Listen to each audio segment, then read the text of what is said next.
Buenas tardes, bienvenidos a una nueva sesión de Estudiemos Juntos la Biblia. Hoy vamos a ver el libro de Oseas, un profeta bastante especial, y vamos a ver todo lo que tuvo que pasar ese profeta para llevar el mensaje del Señor a a todas las personas de Israel, a quienes lo llevó. Entonces vamos a hablar un poquito de lo que pasaba en esa época. Cuando Oseas nació, ya Israel se había dividido entre Israel y Judá, y él desarrolló su ministerio profético durante el reinado de Jeroboam II, que también después estuvieron o sea, durante Jeroboam II en Israel, y en paralelo estaban en Judá, estuvo el reinado de Jotam, el reinado de Acaz y el reinado de Ezequías. Para los hombres, desde la perspectiva de los hombres, ese reinado de Jeroboam segundo en Israel fue buenísimo, pues era una tierra poderosa, Israel estaba muy bien y la gente lo veía como que estaba muy bien, pero estaban sumidos en idolatría, sumidos en sus pecados y no se daban cuenta de eso. Hoy Oseas vio las cosas de manera distinta y se lo comunicó al pueblo para que ellos cayeran en cuenta de lo que estaba pasando, pero lamentablemente, pues como todos los profetas, no fue escuchado. El capítulo primero inicia de la siguiente manera.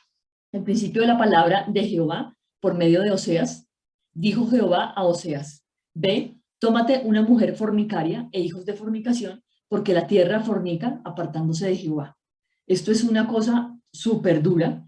Le está diciendo Dios que Israel es un pueblo adúltero, y le está dando una instrucción a Oseas para que él empiece a vivir una vida como la que vive ese pueblo de Israel. Entonces le está diciendo que se case con una prostituta, cosa que él va a obedecer, y que tenga hijos con ella. El primer hijo de Oseas se llama Jezreel, y él va a acabar con Jehú, como dice, cumpliendo lo que decía, lo que había dicho ya la profecía. Entonces, ese es el primer hijo de Oseas. Después, la esposa de Oseas vuelve a concebir y da a luz una hija, y le dijo Dios: ponle por nombre Lo-Ruama, porque no me compadeceré más de la casa de Israel, sino que los quitaré del todo. Eso está en el capítulo 1, versículo 6. Después de haber destetado a Lo-Ruama, concibió y dio a luz un hijo. Y dijo Dios: ponle por nombre Lo-Amí, porque vosotros no sois mi pueblo, ni yo seré vuestro Dios. Eso está en los versículos 8 y 9. Entonces, este profeta, como todos los profetas, vive su profecía de manera distinta. Pues ya vimos a Isaías, ya vimos a Jeremías, a Ezequiel, ya vimos a Daniel, y lo que estamos viendo aquí en Oseas es que Oseas lo que hace es que vive como ese pueblo de Israel. O sea, le muestra a través de sus hijos, le muestra a través del comportamiento de su esposa lo que va a pasar a ese pueblo, y ese pueblo sigue sin obedecer. ¿Qué les dice en el capítulo 2 el Señor?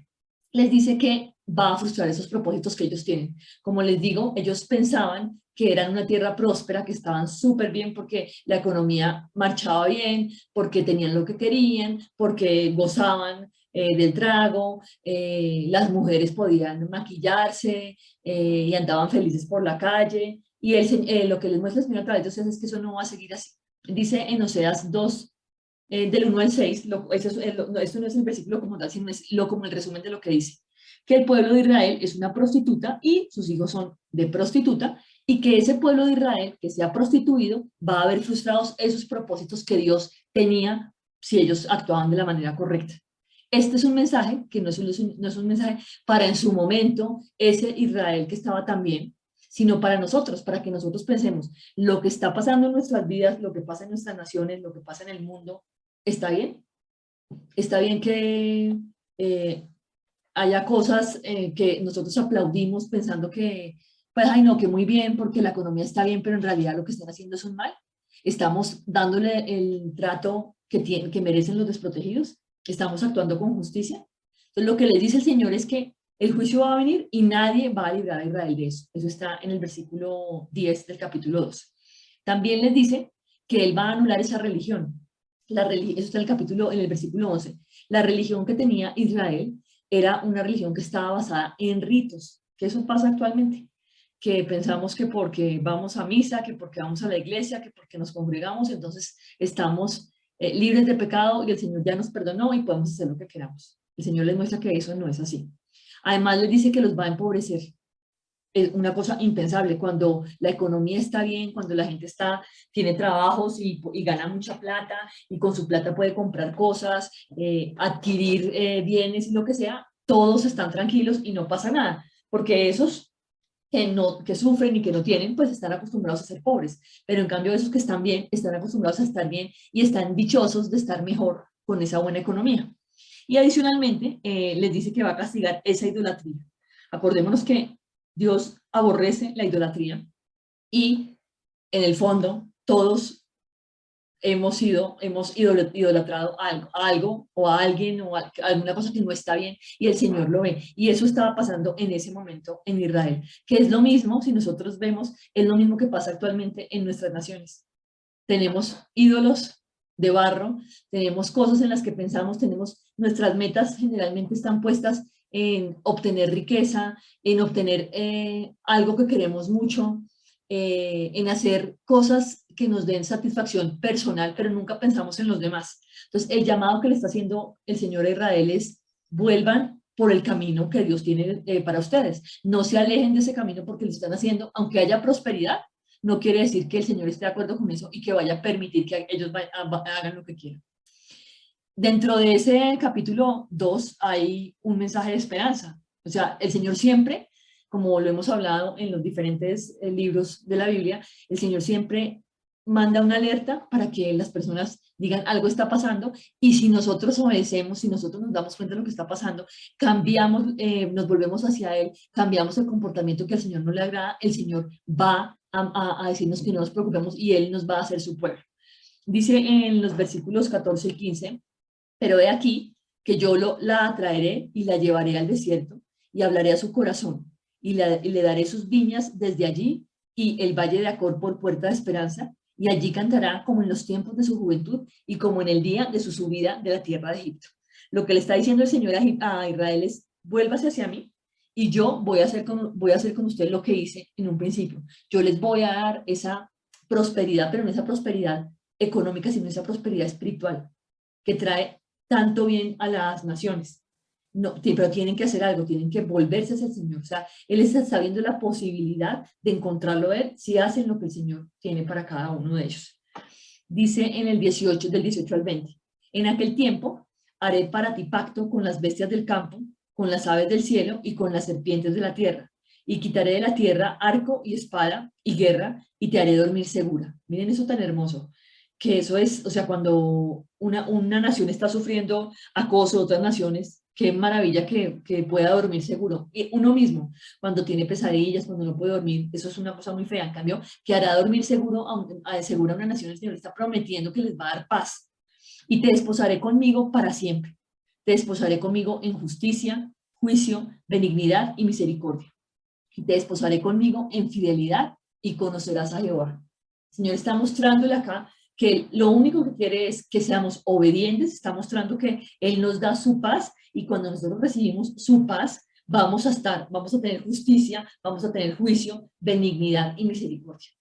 Y eso es lo que el Señor quiere que nosotros hagamos, que nos preocupemos por las personas que sufren, que tratemos de cambiar esta tierra con nuestro comportamiento, no buscando el cambio en nosotros, sino haciendo un cambio en nosotros mismos en cada una de las cosas que hacemos incorrectamente. Entonces, este es un mensaje que lo dio Oseas en ese tiempo y está vigente en este momento para cada uno de nosotros. Y no solo es un mensaje para nuestras naciones, es un mensaje para Colombia, es un mensaje para México, es un mensaje para cada uno, para cada ser humano, para cada ser que está poblando esta tierra y que tiene la necesidad de reconocer a su creador, de ser llamado hijo de Dios para tener esto que el Señor nos promete. Y esa paz que da el Señor no es la paz que dan los hombres, que es la paz de, ay, yo ya me estoy tranquila, estoy en paz, no, es una paz que sobrepasa las cosas racionales que nosotros vemos. Y esa paz espiritual le permite a uno tener esa conexión con el Señor. Entonces, esto que está prometiendo aquí, que se va a desposar con Israel y todo lo que está diciendo acá es una cosa maravillosa que ojalá la tomemos para nosotros y sea nuestro ejemplo para vivir y con eso, con esa promesa en la cabeza, actuemos nosotros en esta tierra. Después, en el capítulo 3, el Señor se da cuenta que no hay arrepentimiento verdadero y a través de Oseas se lo dice.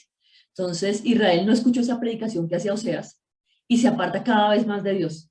Al contrario, lo que hemos visto en todos los libros de la Biblia es que cuando el profeta empieza a profetizar, lo que hace la gente es oponerse, burlarse, ridiculizar a ese profeta, y no estar de acuerdo con lo que dice y pensar que, pues, que está loco. Generalmente a los profetas siempre los tachan de locos, pero resulta que lo que quiere el Señor es que de verdad se arrepientan y que de verdad le vuelvan a Él, y le den la cara al Señor para que cambien, y eso no pasa. A pesar de todo eso, Dios sigue amando a Israel. Dios sigue poniendo en Oseas cosas que tiene que hacer para que Oseas pueda mostrarles a ellos a través de su propia vida lo que están haciendo con el Señor. Entonces, esa esposa de Oseas es, como lo hemos visto, es una prostituta y ella termina convertida en esclava. Entonces el Señor le dice que vaya y la rescate, le dice a Oseas que vaya y la rescate. Obviamente Oseas la amaba, era la madre de sus hijos, y le muestra a Israel con esa acción que está haciendo que el corazón, que el Señor tiene a Israel en su corazón y que les está dando una oportunidad.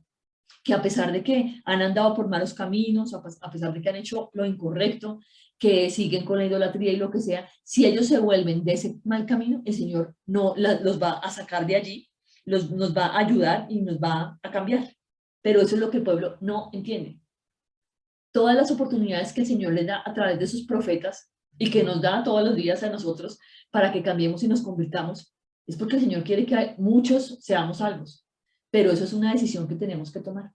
En nuestras manos está si tomamos o no tomamos la decisión de aceptar a ese Dios maravilloso en nuestras vidas y le dejamos hacer con nosotros lo que Él quiere hacer, que siempre está lleno de amor, de juicio, de bondad, de benignidad. Eso que el Señor quiere que nosotros seamos es perfecto para nosotros, pero no lo entendemos y queremos seguir en el camino del mundo que no es un camino bueno. Ya que iniciamos el capítulo 4, cuyo mensaje es que el castigo de Dios no es caprichoso. El Señor hace todo con justicia. La justicia de Dios es perfecta. Por eso Él siempre habla de que la venganza es de Él. Y no, lo tenemos que entender porque nosotros no vemos las cosas sino en nuestra dimensión y ya, pero el Señor ve todo más arriba. El Señor conoce nuestros pensamientos, nos conoce cada cosa que queremos, conoce nuestros anhelos y Él está trabajando para que nosotros mejoremos. Si nosotros le damos la oportunidad a Dios de entrar en nuestras vidas, Él nos cambia y nos transforma y nos hace nuevas criaturas. Lo promete en su palabra. Entonces, dejemos que haga esa transformación. Dice en el capítulo 4, en el versículo 2 y versículo 6, perjurar, mentir, matar, hurtar y adulterar prevalecen, y homicidio tras homicidio se sucede. Mi pueblo fue destruido porque le faltó conocimiento. Por cuanto desechaste el conocimiento, yo te echaré del sacerdocio, y porque olvidaste la ley de tu Dios, también yo me olvidaré de tus hijos. Esto es terrible. Le está diciendo al pueblo que todo lo hace más, todo lo hace mal. Miren que lo grave que está, nos deja ver claramente lo grave que es la mentira y cómo roban, cómo adulteran, cómo mienten, cómo perjuran, cómo hacen homicidio. Y no quiere decir que todos maten, sea que están matando, sino que están haciendo cosas tan deplorables que están matando a los demás. Viven, son muertos, están muertos en sus pecados, porque el pecado los hace esclavos, ellos están esclavos de ese pecado. Y si dependen del pecado, están muertos. Y Él les está mostrando eso. Y Él les dice con el dolor que han olvidado su ley, que han olvidado lo que el Señor quiere. Entonces Él dice que se va a olvidar de ellos. Y esto no es un mensaje como lo he venido diciendo solo para Israel, es un mensaje para todos nosotros. ¿Será que nos hemos olvidado de hacer las cosas correctamente? ¿Será que hemos dejado que el pecado enseñoree en nuestra vida y que sea el que nos guía y que estemos nosotros muertos porque no hemos aceptado de verdad ese cambio que el Señor quiere que hagamos? En el versículo 18 y 19 dice, su bebida se corrompió, fornicaron sin cesar, sus príncipes amaron lo que avergüenza, el viento los ató en sus alas y de sus sacrificios serán avergonzados. Nosotros tenemos que dar cuenta de lo que hacemos. Tenemos que saber que las cosas que están en el mundo seguramente están puestas para que nosotros caigamos en cosas que no son. Si aceptamos eso, si aceptamos que por encima de lo que el Señor quiere para nosotros está lo que el mundo quiere para nosotros, vamos a caer y vamos a ser avergonzados. Vamos a ser avergonzados porque estamos haciendo incorrectamente las cosas delante del Señor. Y el Señor nos ha mostrado en su palabra lo que Él quiere de nosotros. Si no obedecemos, es nuestra responsabilidad. El Señor nos da la oportunidad, pero muchas veces no la tomamos y eso le estaba pasando en ese momento a Israel. A Israel como nación y también pues a cada uno de esas personas de los habitantes de Israel. ¿Cuáles son esos síntomas de ese adulterio espiritual de Israel del que habla el Señor? Primero, la idolatría. Dice en el versículo 12, mi pueblo a su ídolo de madera pregunta y el leño le responde, porque espíritu de fornicaciones lo hizo errar y dejaron a su Dios para fornicar. Miren esto tan terrible. Nosotros tenemos esos ídolos, esas construcciones que han hecho los hombres, esas figuritas en las que nosotros, no mucha gente, que se pega a esa figurita y que le reza a la figurita, le reza al santo, le reza a la virgen, hace un montón de cosas y el Señor lo tiene prohibido en su ley. Y el niño nunca le va a responder. Muchas personas he escuchado que dicen, es que a mí la virgencita me hizo un milagro, es que eso no es verdad. Y están confundidos y están pidiéndole al que no le deben pedir. El Señor Jesús, cuando vino a esta tierra, dejó claro que Él es el camino, la verdad y la vida. Y eso no lo han entendido muchos. Y piensan que puede haber personas en la mitad. En la palabra, en la Biblia, no dice en ninguna parte que uno deba rezarle a los santos, que uno deba adorar imágenes, que uno tenga que tener un crucifijo para arrodillarse. Eso no lo dice en ninguna parte. Lo abomina el Señor. Entonces, seamos obedientes y hagamos caso. Y dejemos la idolatría. Y la idolatría no solamente es idolatría con el leño, con el pedazo de oro, con la figurita, no. La idolatría son las cosas del mundo que hacen que nosotros nos rindamos ante ellas y le rindamos adoración. Y no está bien. Si el Señor no quiere que le rindamos adoración a un ser, a un ser creado, a un crucifijo, a una virgen, a un santo, mucho menos quiere que le vayamos a rendir oración a una persona. Y eso sucede con mucha frecuencia en nuestras vidas. Cuando decidimos que nuestro ídolo no puede que no sea el santico, lo que sea, pero si nuestro ídolo se convierte en un personaje vivo de carne y hueso, que es más pecador aún que nosotros, y que nosotros decidimos que Él es el que domina nuestra vida y que si Él nos lo dice, no lo vamos a hacer. Entonces, aquí eso es claro. Nosotros tenemos que dejar la idolatría. Y Israel estaba demostrando por medio de la idolatría que está haciendo las cosas incorrectamente. Habla también de la promiscuidad que está en el versículo 14. Dice, no castigaré a vuestras hijas cuando forniquen, ni a vuestras nueras cuando adulteren, porque ellos mismos se van con rameras y con malas mujeres sacrifican, por tanto el pueblo sin entendimiento caerá. Y esto pasa actualmente. No pasa solo con los hombres fornicando, pasa también con las mujeres. O sea, vivimos en una era en la que el cuerpo humano no se debe respetar, en la que no debemos respetar nuestros cuerpos ni respetar a los demás, en la que simplemente las mujeres y los hombres van por la calle buscando con quién acostarse y el sexo se vuelve una cosa inmoral y simplemente sexo por sexo. Y el Señor no quiere eso. El Señor nos ha demostrado en su palabra que Él lo que quiere es que nos amemos y que cuando hay amor entre un hombre y una mujer, Él quiere que ese amor sea perfecto. Y lo vimos en el Cantar de los Cantares. Entonces, el Señor está diciendo, eso no está bien. Pues que cada uno analice si eso pasa actualmente en nuestra sociedad, si hay promiscuidad. Y adicionalmente, también aborrece esa religiosidad. Dice en el capítulo 6, versículo 6, porque misericordia quiero y no sacrificio, y conocimiento de Dios más que holocaustos. Señor no quiere, y este versículo lo vamos a repetir más adelante, el Señor no pretende que nosotros le estemos haciendo holocaustos, que nosotros le llevemos un cordero como se hacía en la época de Israel, no. El Señor quiere que de verdad nosotros seamos misericordiosos y que sigamos el camino que Él nos ha dado. Y esa es nuestra responsabilidad. Hacerlo es única y exclusivamente nuestra responsabilidad, como nuestra decisión de si lo seguimos o no lo seguimos a Él. En el capítulo 5 va a hablar sobre una advertencia que se le está dando a los sacerdotes de Israel. Eso aplica a esos líderes, a esos pastores, a esas personas que tienen la responsabilidad de llevar al pueblo, de guiar al pueblo, pero se han torcido en sus caminos y han decidido que es más importante las cosas de ellos en vez de fijarse en la responsabilidad que tienen sobre el pueblo. Dice en el versículo 1, sacerdotes, oíd esto y estad atentos, casa de Israel y casa de rey, escuchad, porque para vosotros es el juicio, pues habéis sido lazo en Mizpa y red tendida sobre Tabor. Entonces, les está diciendo en todo el capítulo 5 que ellos se ha apoderado de su alma un espíritu de fornicación. sea, quieren vivir en las cosas del mundo y haciendo lo que no les conviene, y no les importa que ellos estén dándole un mal ejemplo a su pueblo. Cuando somos líderes tenemos la responsabilidad de a través de nuestra vida mostrar cuál es el camino. Y nos podemos equivocar, obviamente nos vamos a equivocar, lo que sea, pero la gente tiene que saber y tiene que poder distinguir que ese líder es el que le está mostrando el camino y por lo tanto debería actuar de manera distinta. Si el líder se pervierte, el equipo se pervierte, las personas debajo se pervierten. Entonces es responsabilidad de ese líder mantenerse y demostrar con su propia vida lo que está haciendo. Y lo segundo que le dice a esos sacerdotes de Israel es que no conocen al Dios del pacto.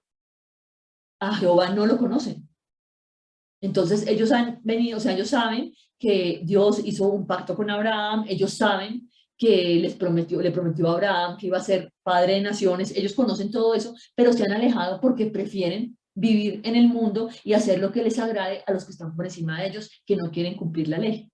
Entonces les dice que Efraín va a ser asolado en ese día del castigo y les dice que en las tribus de Israel hizo conocer la verdad. Todo el tiempo el Señor está mostrándonos cuál es la verdad. ¿Qué pasa? Que todas esas personas que tienen el liderazgo en Israel son codiciosos, están buscando lucrarse, tener dinero y son injustos. ¿Por qué? Porque si yo pretendo que a mí me untan la mano, me dan una platica y yo decido por esa persona que no tiene la razón, yo estoy siendo injusto y estoy por codicioso, voy a pagar. Dice que son idólatras y siguen el deseo de su corazón y no a Dios. Entonces, lo que habíamos dicho antes, son idólatras porque simplemente creen en imágenes, porque siguen las cosas o siguen a personas que no son y no quieren agradar a Dios, ellos quieren seguir sus propios caprichos. Y el remedio de esa situación lo van a buscar en Asiria. Entonces ellos piensan que si ellos se apoyan en Asiria, todo va a salir bien y Asiria los va a librar. Y resulta que ninguna nación puede luchar contra el Dios Todopoderoso. Y si el Dios Todopoderoso dijo, no hicieron caso, no obedecieron, pues ellos van a tener que someterse y que hacer, o sea, que aceptar lo que el Señor les traiga. En el capítulo 6, Oseas vuelve a dejar claro que Israel no quiere arrepentirse. Dice en el versículo 1, venid y volvamos a Jehová, porque él arrebató y nos curará, hirió y nos vendará. O sea, el Señor hace lo que tiene que hacer para que nosotros entendamos lo que está pasando y lo que él quiere en nuestras vidas. Pero es, otra vez vuelvo y le digo, es una decisión de cada uno de nosotros. Nos dará vida después de 2 días, en el tercer día nos resucitará y viviremos delante de él. Y conoceremos y proseguiremos en conocer a Jehová. Como el alba está dispuesta a su salida y vendrá a nosotros como la lluvia tardía y temprana a la tierra. Esto es hermoso, aquí está hablando obviamente de Jesús, nos va a dar vida después de 2 días, en el tercer día nos va a resucitar y vamos a vivir delante de él. Y vamos a querer conocerlo cada vez más, vamos a buscarlo en su palabra, vamos a querer estar con él y hacer lo que le agrada. Y él va a venir a nosotros como la lluvia tardía y la lluvia temprana a la tierra. O sea, esto es poderoso. Los profetas decían cosas maravillosas que el pueblo que estaba cegado no alcanzaba a entender. Y hoy tenemos la posibilidad de leer esas palabras y de entender lo que estaba diciendo. Y de entender cómo el Señor ya les está mostrando la venida de su Hijo Jesús. Cómo el Señor está mostrando que Él va a hacer su obra maravillosa y poderosa en cada uno. Y que si nosotros decidimos morir a nosotros mismos, vamos a resucitar y vamos a vivir delante de Él. Esa posibilidad es una posibilidad abierta para todos. Y aquí vuelvo a repetir el versículo que ya había puesto anteriormente, que dice, porque misericordia quiero y no sacrificio, y conocimiento de Dios más que holocaustos. Señor quiere que lo conozcamos. ¿Y cuál es la mejor manera para conocer al Señor? Ir a su palabra, saber qué quiere, qué nos dice, saber qué nos promete, saber qué espera de nosotros.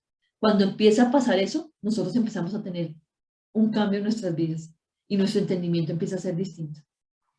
Mas ellos, cual Adán, traspasaron el pacto. Allí prevaricaron contra mí. O sea, vuelve a dejar claro que ese pecado que cometió Adán en el principio lo está haciendo otra vez Israel, porque no aceptan el pacto, o sea, no quieren cumplir las leyes del Señor, quieren andar por sus caminos.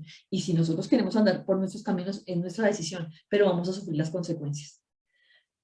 En el capítulo 7, versículo 2 dice, y no consideran en su corazón que tengo en memoria toda su maldad.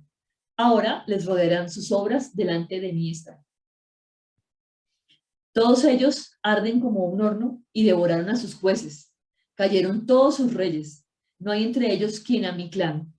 Efraín se ha mezclado con los demás pueblos. Efraín fue torta no volteada, y la soberbia de Israel testificará contra él en su cara. Y no se volvieron a Jehová su Dios, ni lo buscaron con todo eso. O sea, el Señor les manda jueces para que hagan justicia. ¿Qué hacen con esos jueces ellos? Los devoran, no los aceptan, los ignoran, no hacen caso. El Señor les manda a los profetas, no hacen caso, no obedecen, les entra por uno y les sale por el otro. Cuando habla de Efraín, está hablando también de Israel. Se mezcla con los otros pueblos, siendo que el Señor les dio una, una instrucción clara, era que no podían mezclarse con los demás pueblos. ¿Por qué? Porque iban a coger esos ídolos, porque iban a coger esas malas mañas que tenían esos pueblos, iban a hacer lo que ellos querían. Y sin embargo lo siguieron haciendo. Y la soberbia de Israel testificará contra Israel en su cara. No se vuelven a Jehová ni lo buscan. O sea, no les importa que el Señor tenga la mano extendida. Les extiende la mano el Señor y ellos simplemente no la miran. Dice en el versículo 12, cuando fueren, tenderé sobre ellos mi red. Les haré caer como aves del cielo. Les castigaré conforme a lo que se ha anunciado en sus congregaciones. Porque el Señor se los ha dicho. Se los dice a través de los profetas, pero ellos no entienden. Y como no entienden, el Señor se los muestra de manera clarísima. Llega un momento en que el Señor ya no da más oportunidad. Ya ha dado suficientes oportunidades con todos los profetas. Ya vamos en Oseas y el pueblo sigue exactamente igual. Israel sigue pecando y va a caer. Dios quiere curar a Israel, pero ¿qué es lo que ve? Hay mentira. O sea, estaban llenos de mentira, como lo vimos, estaban simplemente, se creían las cosas, hablaban mentira y se la creían. Son un pueblo de ladrones, son un pueblo inconsciente, son aduladores, son inmorales sexualmente. Es una sociedad de borrachos, son intrigantes, son injustos y no claman a Dios. Y es una sociedad de paganos. ¿Cuáles son las consecuencias de ser un pueblo así? Que deberíamos pensar, ¿será que esto pasa actualmente en nuestras naciones? ¿Será que hay mentira? ¿Será que es robo? ¿Será que son inconscientes, aduladores? ¿Todo eso pasará? Creo que sí. Creo que esta es una radiografía de nuestras naciones. Eso es una radiografía de la tierra. Espero que no todas las naciones, que haya alguna que se salve, pero pues cuando uno lo ve así como por encima se da cuenta que en todas las naciones pasa esto. Las consecuencias son que van a acabar siendo víctimas de potencias extranjeras y ellos no van a aprender. O sea, a pesar de que vienen una y otra vez contra Israel, ellos siguen sin aprender. Ellos siguen haciendo lo que les agrada. Y esa soberbia, que es un pecado terrible, no les permite buscar a Dios. Saben que están equivocados, saben que reciben castigo, pero no son capaces de buscar a Dios. Y van buscando la solución donde no está. Entonces la buscan en otras naciones. Entonces piensan que si ellos van a Egipto, entonces en Egipto los van a salvar. O que si van a Siria los va a salvar. Y resulta que al final, pues Asiria va a destruir Israel. Dios va a hacer juicio por haber mentido sobre él, a pesar de ser su salvador. El Señor les da 1000 oportunidades, nos da como seres humanos y como naciones. Nos da oportunidades de volvernos, de encontrarlo, de llamarlo, de que Él nos muestre el camino.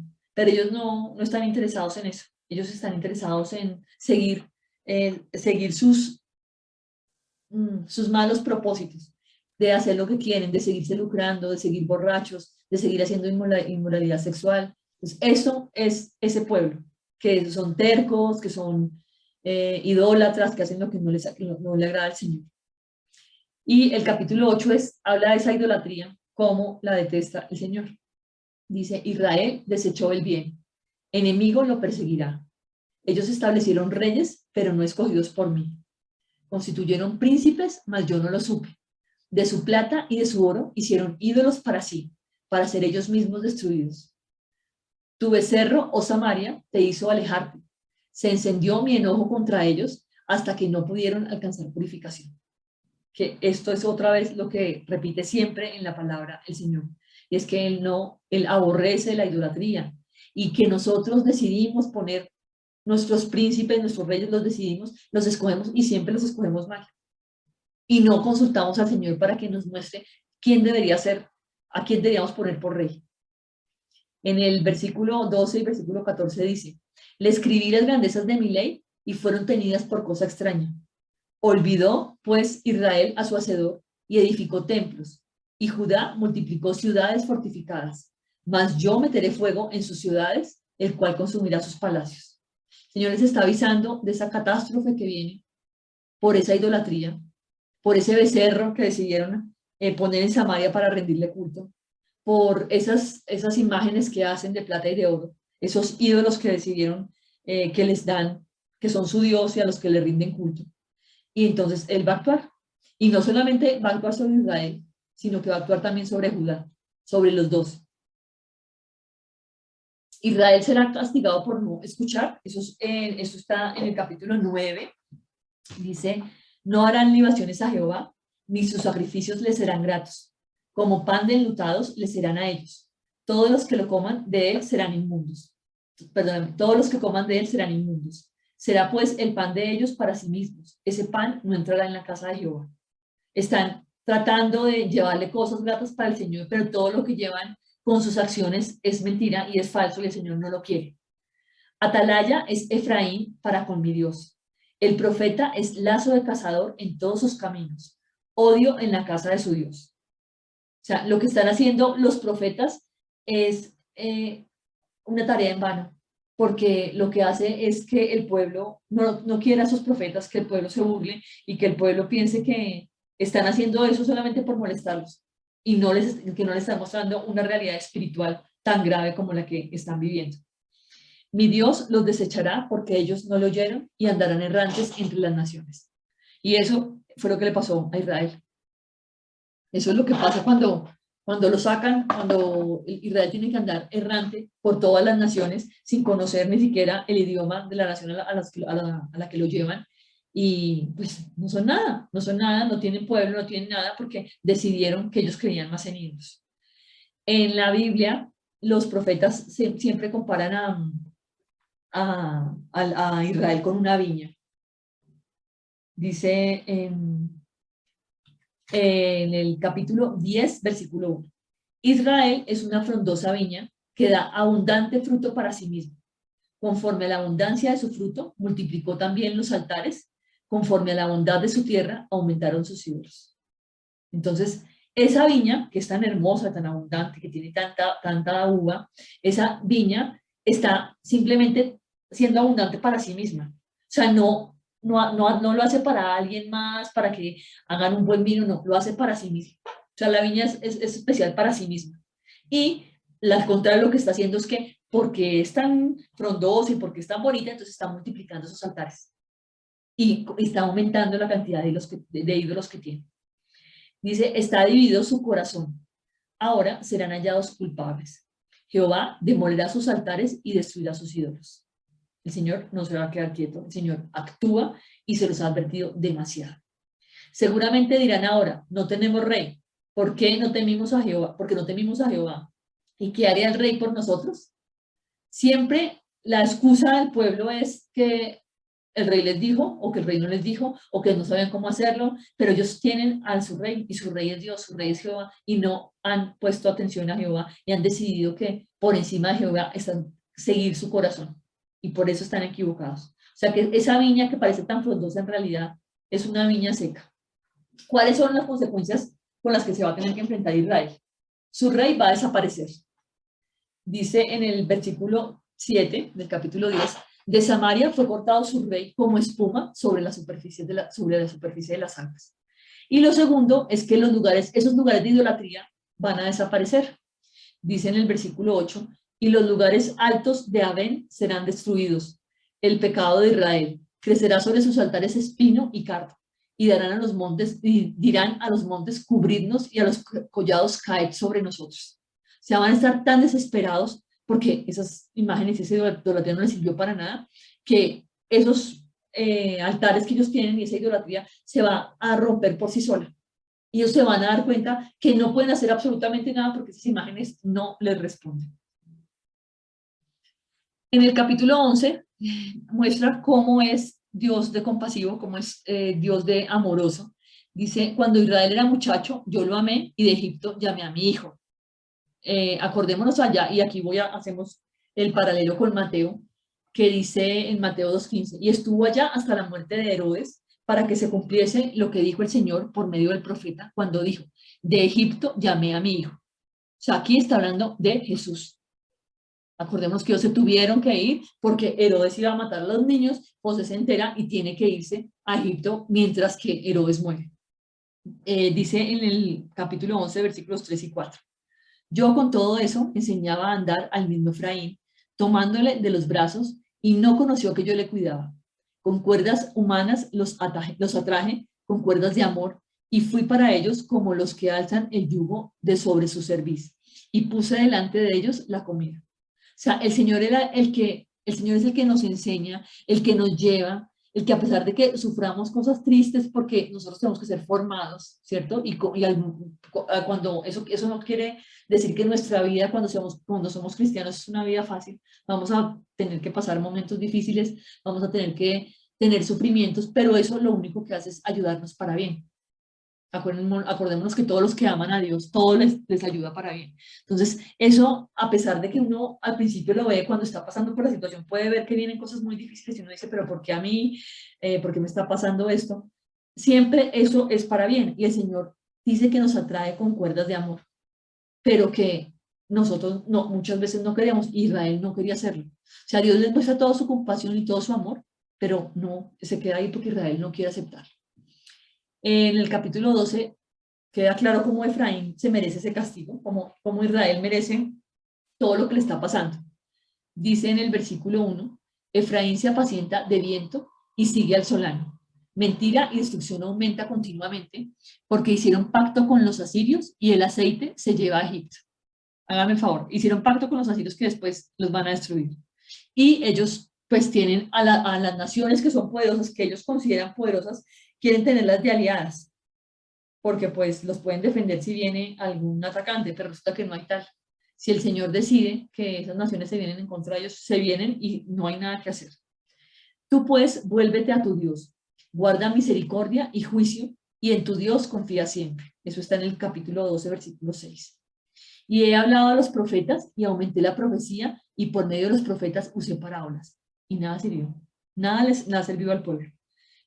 Coge la vida de Oseas y muestra cómo es Israel y ellos no se dan cuenta de lo que está pasando. Efraín ha provocado a Dios con amarguras, por tanto hará recaer sobre él la sangre que ha derramado y su Señor le pagará su oprobio. Eso está en el capítulo 12, versículo 14. Israel va a ser totalmente destruido. Cuando Efraín hablaba, hubo temor. Fue exaltado en Israel, mas pecó en Baal y murió.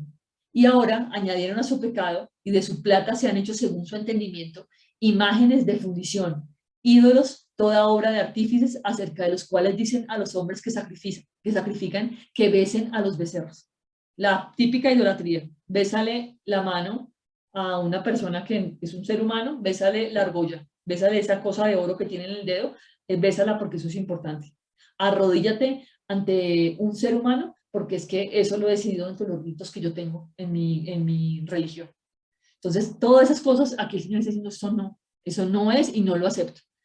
Te perdiste, oh Israel, mas en mí está tu ayuda. El Señor deja claro, Israel está totalmente destruido, va a ser totalmente destruido, pero si ellos se vuelven al Señor, el Señor no los va a dejar, pero tenemos que volvernos hacia Él. Dice en el capítulo 13, versículos 14 al 16, de la mano del Seol los redimiré, los libraré de la muerte. Oh muerte, yo seré tu muerte y seré tu destrucción, oh Seol. La compasión será escondida de mi vista.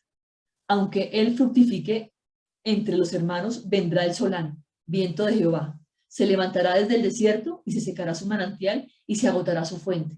Él saqueará el tesoro de todas sus preciosas alhajas. Samaria será asolada porque se rebeló contra su Dios. Caerán a espada, sus niños serán estrellados y sus mujeres en cinta serán abiertas. A veces la palabra tiene imágenes que son crudas y que son muy duras, pero ni siquiera con esas imágenes sirve para que el pueblo de Israel se dé cuenta de lo que está pasando y cambie. Y eso en la vida real va a pasar. La gente van a morir a espada, los niños van a ser muertos y estrellados y las mujeres que están en cinta van a ser abiertas. El capítulo 14 es un llamamiento que hace el Señor a convertirse. Y este llamamiento no es solamente para Israel, vuelvo y lo digo, igual que este libro no es solamente para Israel, sino para nosotros. Vuelve, oh Israel, pongamos aquí nuestro nombre, a Jehová tu Dios, porque por tu pecado has caído. Llevad con vosotros palabras de súplica y volved a Jehová y decidle, quita toda iniquidad y acepta el bien y te ofreceremos la ofrenda de nuestros labios. No nos librarás, no nos librará el asirio, no montaremos en caballos, ni nunca más diremos a la obra de nuestras manos, dioses nuestros, porque en ti el huérfano alcanzará misericordia. El único al que nosotros debemos adorar, alabar, es Dios. El único al que debemos rendir culto es Dios.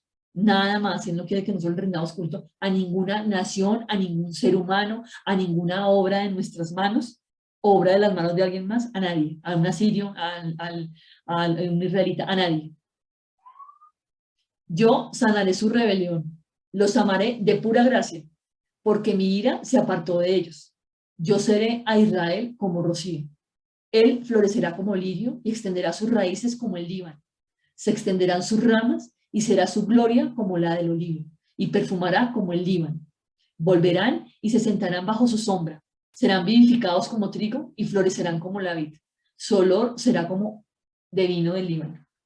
El Señor nos está mostrando todo lo que vamos a tener si nosotros de verdad decidimos que Él es nuestro Dios, si nosotros de verdad decidimos obedecer a lo que está en la palabra, si no somos tibios, si no pensamos que yo puedo aquí pensar una cosa y después salgo de la reunión y voy y me pongo a adorar ídolos o me pongo a hacer cosas que no le agradan al Señor.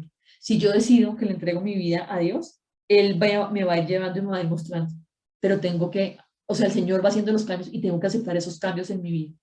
Y como les digo, siempre va a haber cosas tristes que nos duelan, cosas tristes que nos hagan llorar, pero el que limpia nuestras lágrimas, el que nos levanta, es Dios. Y nada más hermoso que tener al Señor en nuestra vida y que sea el que guía nuestros pasos. Y pues aquí terminamos con el libro de Oseas. Muchísimas gracias por asistir y nos vemos en 8 días.